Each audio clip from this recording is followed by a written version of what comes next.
Adilabad BJP MLA Payal Shankar Congress నాయకుడు కంది శ్రీనివాస్ రెడ్డి మధ్య మాటల తూటాలు పేలుతున్నాయి. ఆదిలాబాద్ సిమెంట్ ఫ్యాక్టరీని ఎమ్మెల్యే పాయల్ శంకర్ తుక్కు కింద అమ్మేశారని కంది శ్రీనివాస్ రెడ్డి ఆరోపించారు. ఆ పాపం కాంగ్రెస్ ప్రభుత్వానిదే అంటూ పాయల్ శంకర్ కౌంటర్ ఇచ్చారు. పాయల్ శంకర్ బీజేపీలో ఉంటూ కాంగ్రెస్ పార్టీలో కాలు పెట్టే ప్రయత్నం చేస్తున్నారని ఆరోపించారు. కంది శ్రీనివాస్ రెడ్డికి పాయల్ శంకర్ స్ట్రాంగ్ కౌంటర్ ఇచ్చారు.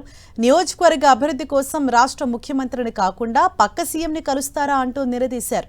వీరిద్దరి మధ్య సాగుతున్న మాటల యుద్ధం జిల్లా పాలిటిక్స్ ను హీటెక్కించాయి.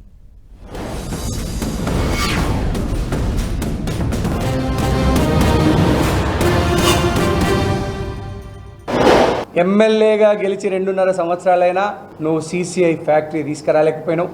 ఉన్న ఫ్యాక్టరీని కూలగొట్టి తుక్కు కింద అమ్మేసి ఈ ప్రాంత యువకుల్ని నిరుద్యోగుల ఆశలను సజీవ సమాధి చేసినటువంటి ఒక చీటింగ్ ఎమ్మెల్యే పాయల్ శంకర్, ఒక చీటర్ పొలిటీషియన్. సీసీఐ పాపం ముమ్మాటికి పాయల్ శంకర్ నీరే. సీసీఐని రాకుండా చేసినటువంటి ద్రోహి నువ్వే. సీఎం ఆఫీసు చుట్టూ తిరిగినంత మాత్రాన నీ పాపం పరిహారం కాదు.